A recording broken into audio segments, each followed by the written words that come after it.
Now that you understand how a salt system actually produces chlorine, let's talk about where I think the biggest misunderstanding in our industry happens. It's how salt systems are rated. Now, before anyone starts sending me angry emails, I'm not saying manufacturers are lying. They are not. Their ratings are accurate under the conditions they are tested. The problem is, almost none of us own a laboratory swimming pool. Manufacturers typically rate a salt cell under conditions something like this: water temperatures between 75 and 80 degrees, 0 UV degradation from sunlight, no swimmer load, no organic load. No leaves, no pollen, no grass clippings, no dogs, no sunscreen, no rain washing contaminants into the pool or diluting our water, no kids having pool parties every weekend, and the cell is assumed to be operating at 24 hours a day. That's the environment the rating is based on. Now, let's compare that to a typical North Texas backyard. Water temperatures commonly exceed 90 degrees in the summer. We have intense Texas sunshine beating on the pool all day. The sunlight destroys chlorine.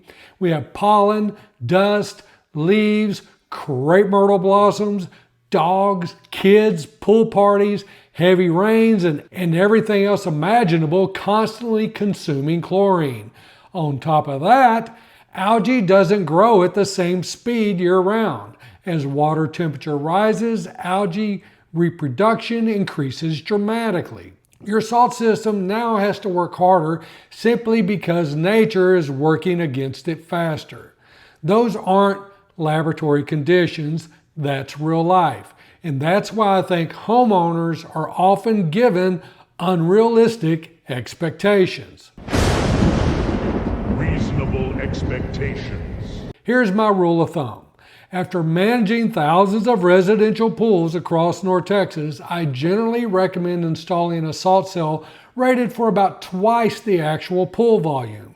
If you own a 15,000 gallon pool, I like seeing a cell rated at least 30,000 gallons. If you have a 20,000 gallon pool, I'd much rather see a 40,000 gallon rated cell on your pool. Could a smaller cell work?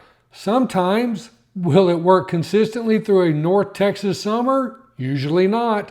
Again, that doesn't mean it's a bad salt system. It means somebody expected it to do something it wasn't realistically sized to do. Reasonable expectations. Reasonable expectations. Let's look at some real numbers. We'll use 15,000 gallon pool with the salt cell rated at 30,000 gallons. Under ideal laboratory conditions, that cell can typically produce around 10 parts per million of free chlorine in 24 hours. Now that's running for 24 hours straight. That's roughly the equivalent of about 1 to 1 1/4 pounds of chlorine gas each day. Sounds pretty impressive. But here's what a lot of people forget. Very few people run their pump 24 hours a day. Let's say you only run your pump 8 hours. Now you've only operated that cell for 1/3 of the day, so instead of producing about 10 parts per million of chlorine for that day, you're only producing about 3.3 parts per million of free chlorine each day. That's simple math. The cell isn't broken, it just is running fewer hours. Now let's compare that to chlorine demand. A typical North Texas pool can easily lose 2 to 3 parts per million of chlorine every day from UV degradation alone. That's before anybody gets in the water. Now add oxidation from pollen, dust, organic debris, body oil, sunscreen, bugs, leaves, and all the other contaminants that find their way into your pool. It's common to lose another 1/2 to 1 part per million every day just from oxidizing contaminants. Now your daily chlorine demand is somewhere around 2.5 to 4 parts per million per day, and sometimes considerably more. Do you see the problem? If your salt cell is only producing about 3.3 parts per million and your pool is consuming 3.5 to 4 parts per million, you're in a chlorine deficit. Not because the equipment failed, not because the salt system doesn't work, But it's because your expectations exceeded what that cell could physically produce under your operating conditions. That's the difference. Salt systems are excellent at maintaining chlorine. They're not designed to rapidly recover from a deficit. And this is probably the biggest point I want homeowners to remember. A salt system is like cruise control in your truck. Once you're driving 70 miles an hour, cruise control does a fantastic job maintaining that speed. But if you're sitting still on the side of the highway, cruise control is going to have to accelerate you onto the interstate. That's not what it was designed to do. Salt systems work exactly the same way. Once you've established a proper chlorine level, they're excellent at maintaining it. But if you have a birthday party, 3 inches of rain, a dead squirrel, 20 neighborhood kids, or your Labrador decides today is swim practice day, your chlorine demand can exceed what the cell can produce. Now you're behind. And salt systems don't recover from being behind very quickly. That's when homeowners think, my salt system isn't working. Most of the time, it's working exactly like it was designed to do. Here's what I recommend. First, establish your proper chlorine level using supplemental chlorine. Liquid chlorine, cal hypo, dichlor if you need stabilizer, whatever is appropriate for your situation. You can even use chlorine tabs. Get above your minimum free chlorine level. Then let the salt system maintain that level. Don't ask the salt system to climb the mountain. Ask it to keep you on top of the mountain. That's what it's designed to do. Your salt system should change throughout the season.